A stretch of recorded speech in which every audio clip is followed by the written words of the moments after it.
ഏറ്റവും വലിയ ഭീതിയും പ്രയാസവും ഒക്കെ നടക്കുന്നത് കേന്ദ്ര ഗവൺമെന്റ് 500,000 വിനിമയത്തിൽ നിന്ന് പിൻവലിച്ച് ആ ഒരു വിഷയത്തിൽ ആത്മഹത്യ വരെ നടന്നിട്ടുണ്ട്. ഹൈദരാബാദിലാണെന്ന് എൻ്റെ ഓർമ്മ. സത്യത്തിൽ എന്താണ് ഇവിടെ നമുക്ക് പഠിക്കാനുള്ള പ്രധാനപ്പെട്ട പാഠം? വിശുദ്ധമായിട്ടുള്ള ഖുർആനിൽ സമ്പത്തും സന്താനവും പറഞ്ഞ സമയത്ത് അള്ളാഹു സമ്പത്തിനെ മുന്തിച്ചതായി കാണാം. പല സൂറത്തുകളിലുമുണ്ട്. കൂട്ടത്തിൽ സൂറത്തുൽ കഹ്ഫിൽ കാണാം.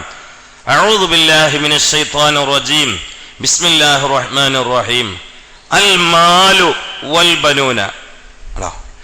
അൽ മാലു വൽ ബനൂന സീനത്തുൽ ഹയാത്തിദ് ദുനിയാ വൽ ബാഖിയാതുസ് സാലിഹാത്ത് ഖൈറുൻ ഇൻദ റബ്ബിക സവാബൻ വ ഖൈറുൻ അമലാ.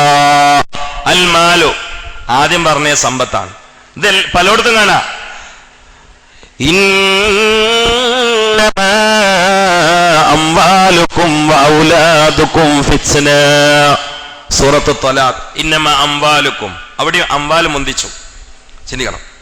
അപ്പോ വിശുദ്ധ ഖുർആനിൽ സന്താനവും സമ്പത്തും ചർച്ച ചെയ്തപ്പോ സമ്പത്ത് മുന്തിച്ചതായി കാണാം. കാരണം ഭൗതിക ജീവിതത്തിൽ സമ്പത്ത് നിലനിൽപ്പിന്റെ ഒരു വലിയ ആധാരമാണ്. നിഷേധിച്ചിട്ട് കാര്യമില്ല. സന്താനങ്ങളില്ലാതെ ഒരാൾക്ക് ജീവിക്കാം. പക്ഷെ സമ്പത്തില്ലാതെ ഒരു ഉറുപ്പ്യം കയ്യിലില്ലാതെ ജീവിക്കാൻ പറ്റുമോ? നമ്മളെത്തില്ലെങ്കിൽ മറ്റോന്റെ അടുത്തുണ്ടായാലേ നമുക്ക് ഭക്ഷണം കഴിക്കാനും ഉടുക്കാനും പറ്റുള്ളൂ. നിസ്കരിക്കാൻ ഔറത്ത് മറക്കാൻ തുണികുപ്പാൻ വേണ്ട, അതിന് പൈസ കൊടുക്കണ്ടേ? അപ്പൊ ഒരർത്ഥത്തിൽ സന്താനങ്ങളെക്കാൾ പ്രധാനം സമ്പത്ത് തന്നെയാണ്. അതോടുകൂടി വിശുദ്ധമായിട്ടുള്ള ഖുർആൻ സമ്പത്തിനെയും സന്താനത്തെയും പറഞ്ഞത് സീനത്ത് എന്നാണ്. ശ്രദ്ധിക്കണേ. അൽ മാലു വൽ ബനൂന സീനത്തുൽ ഹയാത്തിദ് ദുനിയാ. സമ്പത്തും സന്താനങ്ങളോ നിങ്ങളുടെ ഐഹികമായ ക്ഷണികമായ ജീവിതത്തിന് കേവലമായ അലങ്കാരമാണ്. ഇത് കേവലമായ അലങ്കാരമാണ്. സീനത്തിനൊരു സാധനം വെച്ചാൽ അത് മാറിങ്ങോണ്ടിരിക്കും. അങ്ങനെയാണ്. സീനത്തിന് അഴകിന് വെച്ച സാധനം മാറിങ്ങോണ്ടിരിക്കും. അത് ഒന്നായി നിൽക്കൂല. അതിൽ ആർക്കും ടെൻഷൻ വേണ്ടാകോ. അത് ഉത്തരവാദിത്തപ്പെട്ട ആൾക്കാർ ആക്ഷേപിച്ചിട്ടും കാര്യമില്ല. സീനത്തിന് വേണ്ടി വെച്ചത് മാറിക്കും. അങ്ങനെയല്ലേ? അത്യാവശ്യത്തിന് വേണ്ടി വെച്ചത് എപ്പോഴും ഉണ്ടാവും.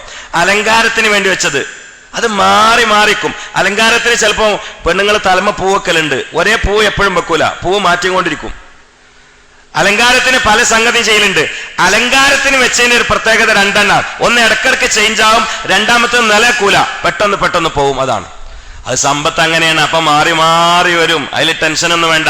പിന്നെ ഒരു പ്രധാനപ്പെട്ട കാര്യം ചിന്തിക്കാനുള്ള എന്താ അറിയോ? നാളെ മഹ്ശറിൽ അല്ലാഹു സുബ്ഹാനഹു വ തആല എല്ലാ കാര്യത്തെക്കുറിച്ചും ഒറ്റ ചോദ്യം ചോദിക്കുള്ളൂ. പക്ഷെ പൈസന്റെ കാര്യം വരുമ്പോ 2 ചോദ്യമുണ്ട്. എല്ലാവരും ഒന്ന് മനസ്സിലായിക്കോളെ. നാളെ മഹ്ശറിൽ അല്ലാഹു സുബ്ഹാനഹു വ തആല ചോദിക്കും. ഹയാത്ത് ഒറ്റ ചോദ്യം, ഷബാബ് ഒറ്റ ചോദ്യം, ഇൽമ് അതുകൊണ്ട് എന്തേ ചെയ്തത് ഒറ്റ ചോദ്യം. എന്നാൽ മാലെത്തുമ്പോഴോ ചോദ്യം നമ്പർ 2,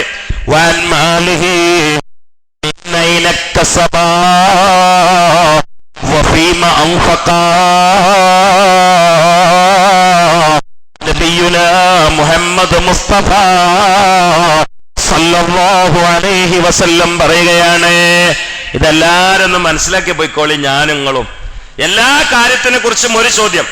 സമ്പത്ത് വരുമ്പോ 2 ചോദ്യം. എന്താ 2 ചോദ്യം എന്നറിയോ? ഇക്തസബാണ് അള്ളാഹുവിന്റെ റസൂൽ ഉപയോഗിച്ചത്. ഇക്തിസാബ് എന്ന് പറഞ്ഞാല് ഹലാലായ രൂപത്തിൽ അധ്വാനിച്ചുണ്ടാക്കണേനാ പറയാ. ഹറാമും പലിശക്കെന്ന് വേറെ. ഹലാലായ രൂപത്തിൽ അധ്വാനിച്ചുണ്ടാക്കണേന ഇക്തിസാബ് എന്ന് പറയാം. കസ്ബ് എന്ന് വരുന്നതാണത്. ഇക്തിസാബ്, ഇക്തസബ യക്തസിബു ഇക്തിസാബൻ ഫഹു മുക്തസിബുൻ എന്ന അല്ലാഹുവിന്റെ റസൂൽ ഈ ഭാഷയാണ് പറയുന്നത്.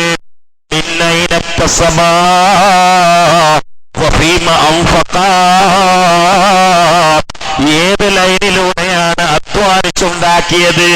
അഴിമതി രൂപത്തിൽ ഉണ്ടാക്കിയതല്ല, പലിശ നക്കിയിട്ടുണ്ടാക്കിയതല്ല, വഞ്ചിച്ചിട്ടുണ്ടാക്കിയതല്ല, കള്ളനോട്ടിലൂടെ ഉണ്ടാക്കിയതല്ല. അതിന് അള്ളാഹു ഒരൊറ്റ സൂറത്ത് കൊണ്ട് ആക്ഷേപിച്ചിട്ടുണ്ട്. വൈലുല്ലി കുല്ലി ഹുമസത്തിൽ ലുമസ. സ്നേഹിതന്മാരുടെ ഇടയിൽ ഭിന്നിപ്പുണ്ടാക്കാൻ ഏഷണിയും പരദൂഷണവും കണിയുമായി നടക്കുന്നവർക്കാണ് സകല നാശവും എന്ന് ഖുർആൻ പറയുമ്പോ പ്രധാനമായി സ്വഭാവമായി ആക്ഷേപിച്ചുകൊണ്ട് ആയത്തിൽ അവരുടെ സ്വഭാവമായി സൂചിപ്പിച്ചത് അല്ലദീ ജമഅ മാലൻ വഅദ്ദബാ, ഹറാമും ഹലാലും നോക്കാതെ സമ്പത്ത് വാരിക്കൂട്ടി എണ്ണി വെക്കുന്നവരാണ്. അവർക്ക് വയലുണ്ട് എന്നാണ് പറഞ്ഞത്. അല്ലതിക്തസബമാലെന്നല്ല, അവര് നല്ല രൂപത്തിൽ പൈസ അധ്വാനിച്ചുണ്ടാക്കേണ്ടതല്ല. ജമ്മയ്യ വാരങ്ങട്ട് കൂട്ടുക, ലൈൻ ഏതാണെന്ന് നോട്ടൊന്നുമില്ല, വാരിക്കൂട്ടന്നെ. സത്യത്തിൽ ഇങ്ങനെ കുറച്ചാളുകൾ ഉണ്ടായതാണ് മൊച്ച ആളുകൾക്ക് ഈ മുസീബത്ത് വരാൻ കാരണം. ഗവൺമെന്റ് പറയുന്നത് അങ്ങനെയാണ്, ഞാൻ ഇതിലൂടെ ഇല്ല. കള്ളനോട്ടിന്റെ ആളുകൾ രംഗത്ത് വന്ന്, അഴിമതിക്കാർ രംഗത്ത് വന്ന്, ഈ ലൈന് എങ്ങനെയാണ് ഉണ്ടാക്കുന്നില്ല, ഒരുപാട് കോടികൾ കയ്യിൽ വെച്ചിട്ട് പാവങ്ങളെ ബുദ്ധിമുട്ടിക്കുന്ന ആളുകൾ രംഗത്ത് വന്നപ്പോ അവരെ തടയാനാണ് ഈ പുതിയ നിയമം എന്നാണ് ഉത്തരവാദിത്തപ്പെട്ട ആളുകൾ പറയുന്നത്. സത്യത്തിൽ പരിശുദ്ധമായിട്ടുള്ള ഖുർആൻ അവർ ആദ്യം തന്നെ കൈകാര്യം ചെയ്തിട്ടുണ്ട്.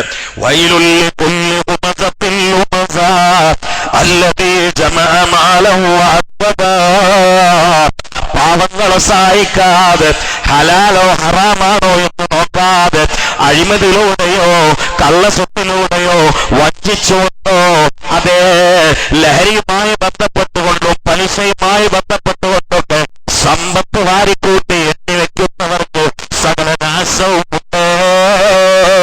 പരിശുദ്ധ ഖുർആൻ. അങ്ങനെ കുറച്ചാളുകൾ ഇന്ത്യയിൽ വന്നു. അതുകൊണ്ട് മുസീബത്ത് എല്ലാവർക്കും ആയി എന്ന് പറയുമ്പോൾ അതിലൊരു പ്രധാനപ്പെട്ട പാടല്ലേ എന്താ, നമ്മളിൽപ്പെട്ട ചില ആളുകൾ ചെയ്ത തെറ്റിന് അദാബ് ഇറങ്ങുമ്പോ ആമായിട്ട് ഇറങ്ങും എന്നാണ് ഇന്ത്യ ഗവൺമെന്റ് തെളിയിച്ചത്.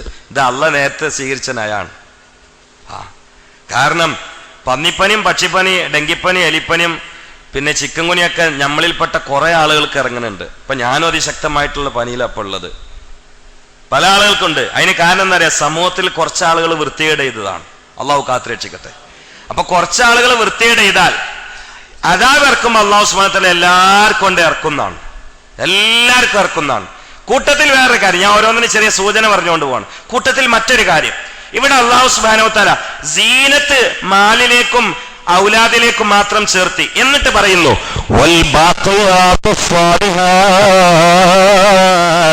അഞ്ച് വക്ത് നിസ്കാരം, ഖൈറുൽ ലക, അതാണ് നിനക്ക് ഏറ്റവും ഹൈർ. സമ്പത്തോ സന്താനം എന്നൊരു വിഷയമില്ല, 5 വക്ത് നിസ്കാരം അതാണ് ഏറ്റവും ഹൈർ. ഇവിടെ ചിന്തിക്കാനുള്ള ഒരു കാര്യം എന്താ അറിയോ, ഡിസംബർ 30 വരെ സമയമുണ്ട് പൈസ മാറാൻ. 1000 500 ഒക്കെ തിരിച്ചു മാറാൻ ആത്മഹത്യ ചെയ്യേണ്ട ആവശ്യമൊന്നുമില്ല. ഏത് സ്ഥലത്തും ആലിമ്യങ്ങളായിട്ട് ബന്ധപ്പെട്ടാൽ മതി. ഈ വിഷയത്തിൽ ഇന്ത്യ ഗവൺമെന്റ് 500 1000 പിൻവലിച്ചിക്കണമല്ലോ എന്നൊരു ജഹാലത്തിൽ മാത്രം ഒതുങ്ങിയാൽ കയറെടുക്കും. അതിനാണ് ഏത് വിഷയത്തിലും അതാത് ആലിമ്യങ്ങളായിട്ട് ബന്ധപ്പെട്ടെന്ന് പറഞ്ഞു. ഈ വിഷയത്തിൽ ഇപ്പൊ കിതാബിന്റെ ആലിമ്യങ്ങളല്ല, ഇതിനെക്കുറിച്ച് അറിയുന്ന ആളുകളായിട്ട് ബന്ധപ്പെട്ടാൽ മതി. അവരതിന്റെ ഐഡിയ ഒക്കെ പറഞ്ഞുതരും. ഫസ്അലു അഹ്ല ദിക്രി ഇൻ കുൻതും ലാ തഅലമൂൻ. അതിനെ നമ്മൾ മദ്ഹബ് വേണമെന്നൊക്കെ പറഞ്ഞത്. ഏത് വിഷയം അങ്ങനെയാണ്, അത് ഈ വിഷയം എന്നല്ല, ഏത് വിഷയം അങ്ങനെയാണ്. അതിനായിട്ട് ബന്ധപ്പെട്ട ആലിമ്യങ്ങളായിട്ട് ബന്ധപ്പെട്ട സഹലായ കാര്യങ്ങളൊക്കെ കിട്ടും. ഇത് ചില ആളുകൾ കാറെടുക്കാൻ തുടങ്ങി, കാരണം ഓല് ജാഹിലീങ്ങളാണ്. ഇന്ത്യ ഗവൺമെന്റ് 500 1000 നിരോധിച്ചുകളാലോ, എന്റെ അടുത്ത് കുറെ ഉണ്ടല്ലോ. തന്നെ നേരെ മറിച്ച് ഒരു ആലിമിനായിട്ട് ബന്ധപ്പെടുകയാണെങ്കിൽ ഓല അതിന്റെ ട്രിക്ക് പറഞ്ഞുതരും, രക്ഷപ്പെടാനുള്ള മാർഗങ്ങൾ പറഞ്ഞുതരും. ഫസ്അലു അഹ്ല ദിക്രി ഇൻ കുൻതും ലാ തഅലമൂൻ. അതവിടെ ഇരിക്കട്ടെ. 30 വരെ സമയമുണ്ട് അല്ലേ? പക്ഷെ ബാങ്കിന്റെ അവിടെയൊക്കെ പഴയ കാലത്ത് റേഷൻ കടയിൽ ആളുകൾ അരിക്കി ക്യൂ നിൽക്കും പോലെ സെഫ് വെട്ടിക്കാണ്. കാരണം എന്താ, 30 വരെ സമയം ഉണ്ടെങ്കിലും അഥവാ പറ്റിയില്ലെങ്കിലോ എന്നുള്ള പേടിയാ. ആ ഒരു കാർക്കശ്യം നിസ്കാരത്തിന് കൊടുക്കണ്ടേ നമ്മളിപ്പോ ളുഹുറ ഹയ്യാൽ അസ്സലാ എല്ലാരും വരിയെന്ന് പറഞ്ഞാൽ ചില ആളുകൾ നിസ്കരിക്കണേ 3:10 ഈ ബാങ്കിൽ ക്യൂ നിൽക്കുന്ന ആ ഒരു രീതി നമ്മൾ എന്താ നിസ്കാരത്തിന് വേണ്ടി കൊടുക്കാത്തത്? അള്ളാന്റെ ഖുർആൻ പറയുന്നത് മാല് സീനത്താണെന്നാ, ബാഖിയാത്ത് സ്വാലിഹാത്ത് നിസ്കാരം അത് ഖൈറാണെന്നാണ്. അപ്പോ 30 തീയതി വരെ പ്രവിശാലമായ ഡേറ്റ് തന്നിട്ട് ബാങ്ക് തുറന്ന അന്ന് തന്നെ പട്ടാപ്പകലിന്റെ നട്ടുച്ചയിൽ കിലോമീറ്ററുകളോളം കൂടുന്നുകൊണ്ട് 4000 വേണ്ടി വേർത്തൊലിച്ചുകൊണ്ട് ഭക്ഷണോ വെള്ളത്തിന്റെയും ക്രമം തെറ്റിയിട്ട് കട്ടപ്പാട് പേറിയിട്ട് വളരെ ക്ലേശാനുഭവത്തോടുകൂടി 4000 വേണ്ടി കാത്തിരിക്കുമ്പോ അള്ളാന്റെ കലാമ് പറയട്ടെ,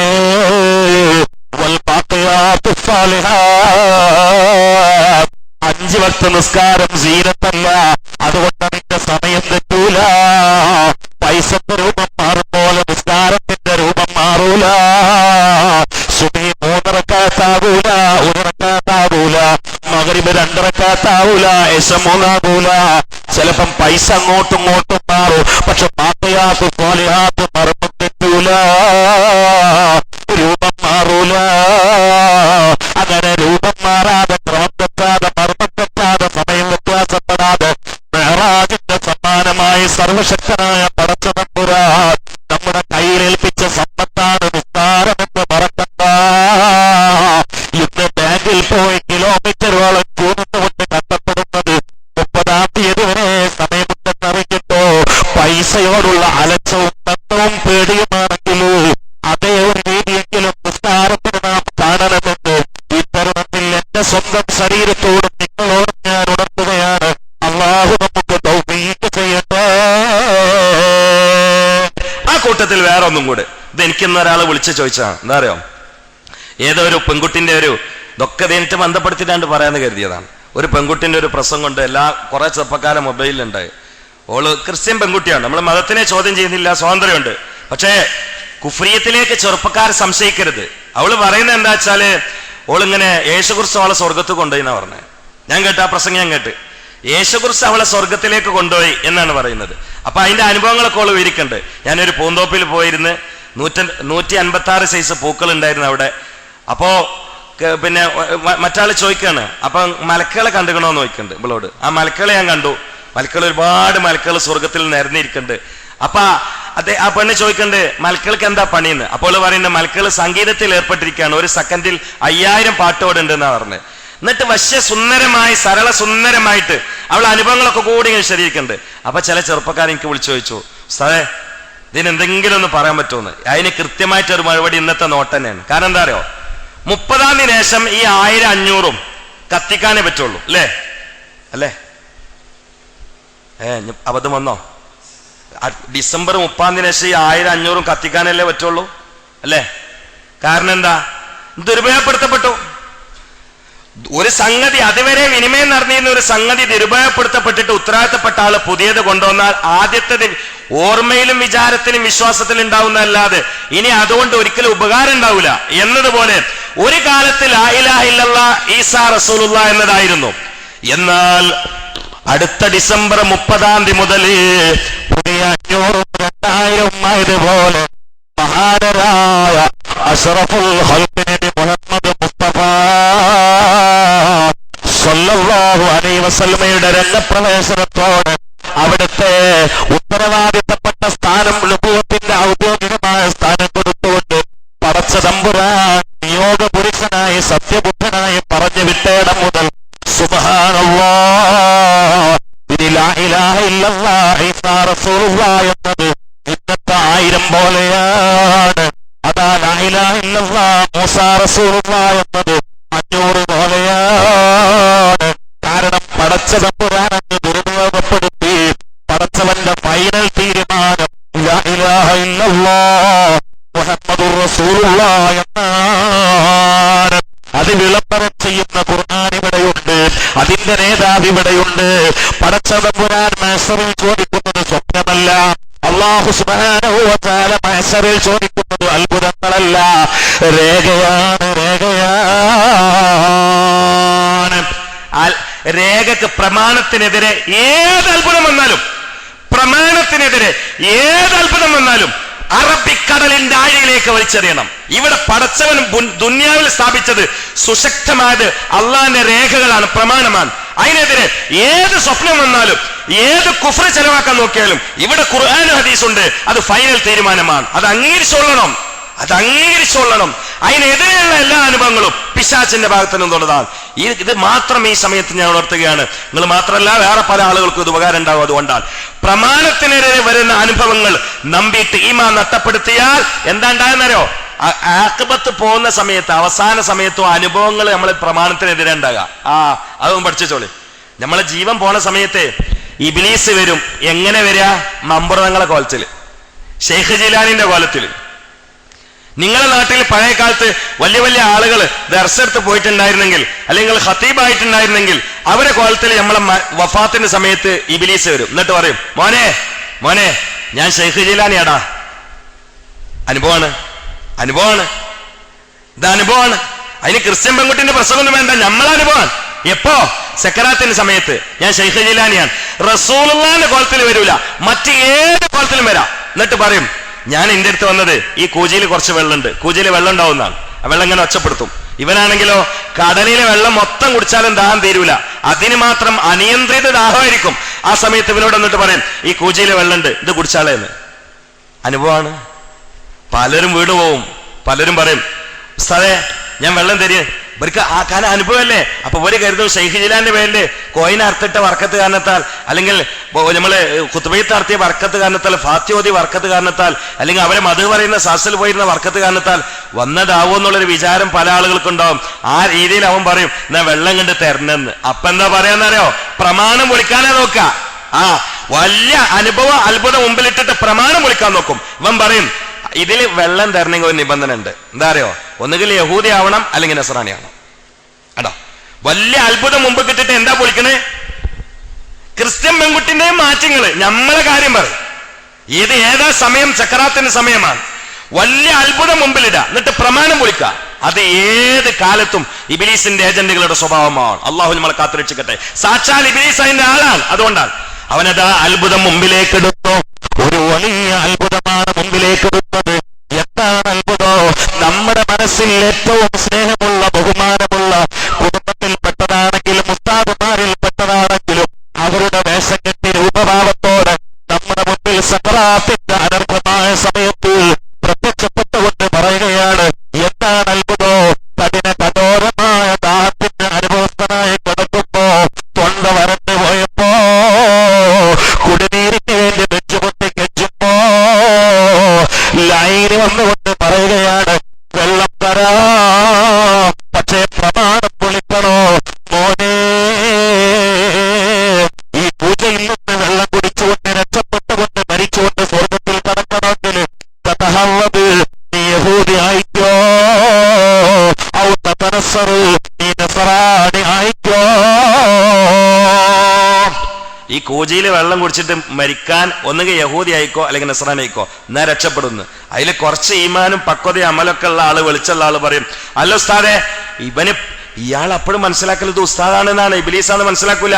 ആ രീതി ഇവൻ ചോദിക്കും, അല്ല ഉസ്താദെ, നിങ്ങൾ ജീവിതകാലത്ത് പ്രസംഗിച്ചിരുന്നത് മുസ്ലിമായി ജീവിച്ച് മുസ്ലിമായിട്ട് മരിക്കാനല്ലേ നിങ്ങൾ പ്രസംഗിച്ചിരുന്നത്? നിങ്ങൾ പ്രബന്ധം എഴുതിയിരുന്നത്, നിങ്ങൾ ദർശെടുത്തിരുന്നത്, നിങ്ങൾ തെർബിയത്ത്, ഇതൊക്കെ അതല്ലായിരുന്നോ? നിങ്ങൾ എത്ര ദ്വാരുന്നതാണ് മുസ്ലിമായി മരിപ്പിക്കണേന്ന്. അപ്പൊ ആമി എടുക്കാൻ ഞങ്ങളൊക്കെ ഉണ്ടായിരുന്നല്ലോ. ഇപ്പൊ ഞാൻ മരിക്കണ സമയത്ത് ഉസ്താദ് എന്താ അങ്ങനെ തിരുത്തി പറയണേന്ന് നോക്കും. അതില് മരിച്ചുപോയ ആളായിട്ട് അഭിനയിച്ച് വന്നപ്പോ എന്താ പറയാന്നറിയോ? അത് എന്റെ ജീവിതകാലത്ത് ഞാൻ അബദ്ധത്തിൽ പറഞ്ഞൊരു സംഗതിയാണ് മോനെ. ഇപ്പൊ ഈ അനുഭവങ്ങൾ കണ്ടില്ലേ? കൂജയില് വെള്ളമെല്ലാം ഞാൻ കൊടുന്നേറിന്, ഇത് ചുണ്ടുമ തട്ടിച്ചില്ലേ? അപ്പൊ ഇത് അനുഭവങ്ങളാണ്. ഇതിന്റെ മേലെ ഇഞ്ഞൊരു വിശ്വാസമില്ല. അതുകൊണ്ട് തൽക്കാലം എന്റെ നിലപാട് വിട്ടാളെ, ഞാൻ പറഞ്ഞോടത്ത് നിന്നോ, എന്നാ വെള്ളം കുടിച്ചിട്ട് നന്നായിട്ട് മരിക്കാനും നല്ലോരെ കൂടെ ചേരാനും പറ്റുമെന്ന് പറയുമ്പോ ഈമാനില്ലാത്ത പല ആളുകളും പതറും. അള്ളാഹു കാത്തുരക്ഷിക്കട്ടെ. പ്രമാണത്തിനെതിരെ വരുന്ന അനുഭവങ്ങൾ വലിച്ചെറിയാൻ പ്രിയപ്പെട്ടവരെ നമ്മൾ പരിശീലിക്കണം. അള്ളാഹു തൗഫീഖ് ചെയ്യട്ടെ. പ്രമാണത്തിനെതിരെ ഒരനുഭവം പറ്റൂല, ഒരനുഭവം പറ്റൂല. ആലിമ്യങ്ങൾ പറഞ്ഞു എന്ത് ചെയ്തു? ഒരാള് റസൂലുള്ളാഹി സ്വല്ലല്ലാഹു അലൈഹി വസല്ലം സ്വപ്നം കണ്ടു നോട്ടുക. അപ്പൊ അയാൾക്ക് റസൂലുള്ളാഹിനെ കണ്ടായി തോന്നി. എന്നിട്ട് ശരീഅത്തിനെതിരെ ആ സ്വപ്നത്തിൽ മുസ്തഫ നബി സല്ലല്ലാഹു അലൈഹി വസല്ലം വല്ലതും പറഞ്ഞു കൊടുത്താൽ സ്വീകരിക്കാൻ പാടില്ല എന്നാണ്. കാരണം എന്താ? അയാൾ കണ്ടത് മുസ്തഫ നബി ആവൂല, ഇബ്ലീസ് തോന്നിപ്പിച്ചായിരിക്കുന്നതാണ്. ഇബ്നു ഹജർ ഹൈതമി രേഖപ്പെടുത്തിയിട്ടുണ്ട്. ഇബ്ലീസ് തോന്നിപ്പിച്ചായിരിക്കുന്നതാണ്. അള്ളാഹുവിന്റെ റസൂൽ എന്നിട്ട് പറയാണ്, ഇയാളെ തോന്നല് സ്വപ്നത്തിൽ ഇങ്ങനെ കണ്ടു. അവിടെയൊക്കെ റസൂലുള്ളാഹിന്റെ രൂപത്തിൽ ഇബ്ലീസ് വരൂല എന്ന ഹദീസിനൊക്കെ ഒന്ന് ആഴത്തിൽ പഠിച്ചാൽ കുറെ റിപ്പോർട്ടുകൾ നമുക്ക് കിട്ടും. ഒന്ന് ആഴത്തിൽ പഠിച്ചാൽ, മുമ്പ് മുസ്തഫ നബി സല്ലല്ലാഹു അലൈഹി വസല്ലം സ്വപ്നം കണ്ട കുറെ ആളുകൾ നേരിട്ട് കണ്ട സ്വഹാബാക്കളുടെ അടുത്ത് ഓടിപ്പോയിരുന്നു. എന്നിട്ട് അവരിങ്ങനെ ചോദിക്കും, എങ്ങനെയായിരുന്നു? അത് റസൂലുള്ളാഹി തന്നെയാണ് അവർ പറഞ്ഞിരുന്നു. അതുകൊണ്ട് ഒരു വെളുത്ത രൂപം ഇങ്ങനെ കണ്ടിട്ട് റസൂലുള്ളാഹി തോന്നിയാൽ അത് റസൂലുള്ളാഹി ഉറപ്പിക്കാൻ പറ്റുമല്ലേ? അതിലൊക്കെ പണ്ഡിതന്മാർക്ക് അഭിപ്രായ വ്യത്യാസമുണ്ട്. നന്നായിട്ട് മനസ്സിലാക്കിയിട്ടാണ് ആ കാര്യമൊക്കെ കൈകാര്യം ചെയ്യാൻ. ഇന്ന് കള്ളത്തൊരീക്കത്തേര് മുഴുവൻ ചെലവാക്കുന്നത് ഇമ്മലാണ്. കുറെ അനുഭവങ്ങൾ മുമ്പ് കിടുക, എന്നിട്ട് പ്രമാണം പൊളിക്കുക. അള്ളാഹു കാത്തുരക്ഷിക്കട്ടെ.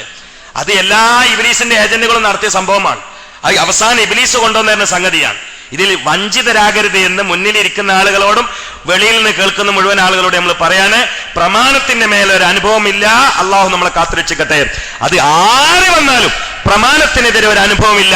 കാരണം ആ അനുഭവത്തിന്റെ പിറകിലുള്ള ശക്തി അത് ഇലാഹിയായ ശക്തിയല്ല, പിശാചിന്റെ ശക്തിയാണ്. അള്ളാഹു കാത്തുരക്ഷിക്കട്ടെ. അപ്പൊ അതൊക്കെ ഇതിന് മനസ്സിലാക്കാൻ കഴിയും. കൂട്ടത്തിൽ ഈ കാര്യം ഞാനൊന്ന് ഓർമ്മപ്പെടുത്തിയെന്ന് മാത്രം. അതുകൊണ്ട് ഇപ്പോ ഒരുപാട് പ്രശ്നങ്ങളാണ് നമുക്കുള്ളത്. ഇൻഷാ അല്ലാഹ് അതൊക്കെ നല്ല രൂപത്തിൽ തരണം ചെയ്തുകൊണ്ട് മാലിനേക്കാൾ ബാഖിയാത്ത് സ്വാലിഹാത്താവുന്ന നിസ്കാരത്തിന് ഗൗരവം കൊടുത്തുകൊണ്ട് ഇപ്പം നമ്മൾ ബാങ്കിലും മറ്റ് ഗവൺമെന്റ് സ്ഥാപനങ്ങളിലൊക്കെ പോയിട്ട് ക്യൂ നിൽക്കുന്നു.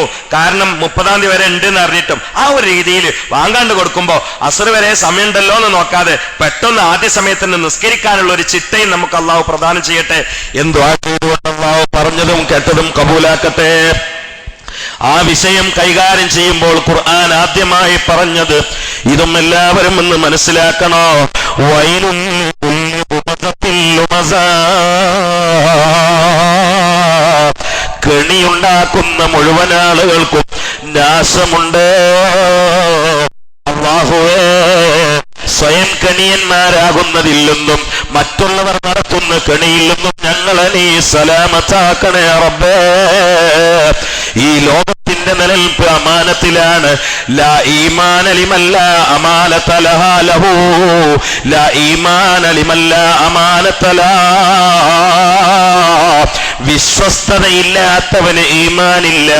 അള്ളാഹുവിന്റെ റസൂലിന്റെ 63 കൊല്ലത്തിൽ 23 കൊല്ലമാണ് ഹബീബായ നബി സല്ലല്ലാഹു അലൈഹി വസല്ലം ഞാൻ നബിയാണെന്ന് പറഞ്ഞത്. 40 കൊല്ലം അമാനത്തിന്റെ ആളാണ് എന്ന് തെളിയിക്കുകയാണ് ചെയ്തത്. കാരണം അമാനത്തിന്റെ മേലെയല്ലാത്ത റിസാലത്തില്ല, അമാനത്തിന്റെ മേലെയല്ലാത്ത നബുവത്തില്ല, അമാനത്തിന്റെ മേലെയല്ലാത്ത ഈമാനില്ല. അമാനത്തിന്റെ നേരെ എതിരാണ് ഖിയാനത്ത്. അതുകൊണ്ടാണ് വിശുദ്ധമായ സൂറത്തുൽ ബഖറയില് മുഅ്മിനീങ്ങളെ കുറിച്ച് 3 ആയത്ത് പറയുമ്പോ കാഫിരീങ്ങളെ കുറിച്ച് 1 ആയത്താണ് പറഞ്ഞത്. സവാഉൻ അലൈഹിം അൻദർതഹും അം ലം തുൻദിറുഹും ലാ യുഅ്മിനൂൻ. പിന്നീട് പറഞ്ഞത് അമാനത്തില്ലാത്ത മുനാഫിഖീങ്ങളെ കുറിച്ചാണ്. അതാ മുഅ്മിനീങ്ങളെ കുറിച്ച് 3 ആയത്ത് പറഞ്ഞപ്പോ കാഫിരീങ്ങളെ കുറിച്ച് 1 ആയത്തിൽ ചുരുക്കിയപ്പോ മുനാഫിഖീങ്ങളെ കുറിച്ച് 15ഓളം ആയത്തിലാണ് പടച്ചവൻ വിമർശിച്ചത്. കാരണം ഈ ലോകം പൊളിയാൻ കാരണം മുനാഫിഖീങ്ങളാണ്, ഖിയാനത്തിന്റെ ഉടമകളാണ്. ഇപ്പോൾ ഗവൺമെന്റ് ഈ കടുത്ത തീരുമാനത്തിന് മുന്നിൽ വരാൻ കാരണോ സാമ്പത്തിക രംഗത്ത് ഖിയാനത്ത് കാണിക്കുന്ന ചില ആളുകൾ പ്രവർത്തനം തുടങ്ങിയതുകൊണ്ടാണ്. അതുകൊണ്ട് ഈ ലോകം തകരാൻ കാരണം ഖിയാനത്താണ്. അങ്ങനെ ഖിയാനത്തുമായി നടക്കുന്ന കലർപ്പുള്ള കപടന്മാരിൽ ഞങ്ങളെ നീ പെടുത്തല്ലേ അല്ലാഹ്. അവര് ആരാണെങ്കിലും എവിടെയാണെങ്കിലും അവര് ശർറിൽ നിന്ന് ഞങ്ങളെ നീ കാക്കണേ റബ്ബേ. ഒളിഞ്ഞും തെളിഞ്ഞും അവസരം കിട്ടുമ്പോൾ ഞങ്ങളൊന്ന് വീണ് കാണാൻ വേണ്ടി ശ്രമിക്കുന്ന ആരെങ്കിലും ലോകത്തിന്റെ എവിടെയെങ്കിലും ഉണ്ടെങ്കിൽ ആരാണ് ഞങ്ങൾക്കെതിരെ എന്ന് ഞങ്ങൾക്കറിയില്ല. അവരെയൊക്കെ നീ നന്നാക്കി കൊടുക്കണേ അല്ലാഹ്. ഇല്ലെങ്കിൽ അവരെ ശർറിൽ നിന്ന് ഞങ്ങളെ കാത്തുകൊണ്ട് ഞങ്ങളെ നീ ഇസ്സത്തിലാക്കണേ അല്ലാഹ്. ഞങ്ങളുടെയും അവരുടെയും സകല ദോഷങ്ങളും നീ പൊറുക്കണേ അല്ലാഹ്. സകല നന്മകളും നീ സ്വീകരിക്കണേ റബ്ബേ. ഇവിടെ നൽകിയിട്ടുള്ള സംഭാവനകൾ നീ സ്വീകരിക്കണേ അല്ലാഹ്. അവരുടെയും ഞങ്ങളുടെയും മരിച്ചുപോയവർക്ക് മഗ്ഫിറത്തും റഹ്മത്ത് നൽകണേ അല്ലാഹ്. അല്ലാഹുവേ, നിന്നെ പേടിയുള്ള ഖൽബ് നൽകണേ അല്ലാഹ്. ഹറാമായ ചിന്തകൾ ഖൽബിൽ നൽകല്ലേ റബ്ബേ. നിന്നെയും ഹബീബായ നബിയെയും അങ്ങേയറ്റം സ്നേഹിച്ചുകൊണ്ട് ഇഖ്ലാസോടെ ജീവിച്ച് ഈമാനോടെ മരിക്കാൻ ഞങ്ങൾക്ക് അവസരം നൽകണേ അല്ലാഹ്. ഞങ്ങളിൽ നിന്ന് മരിച്ചുപോയ ഒരുപാട് ആളുകൾ, പ്രത്യേകിച്ച് ഈ പള്ളിയുടെ ചുറ്റുഭാഗത്ത് കിടക്കുന്ന 2 ലക്ഷം പള്ളിക്ക് മദ്രസക്ക് വേണ്ടി ഏൽപ്പിച്ച് കടന്നുപോയ പ്രിയപ്പെട്ട കുഞ്ഞേമദാജി അടക്കം എന്റെ പ്രിയങ്കരനായ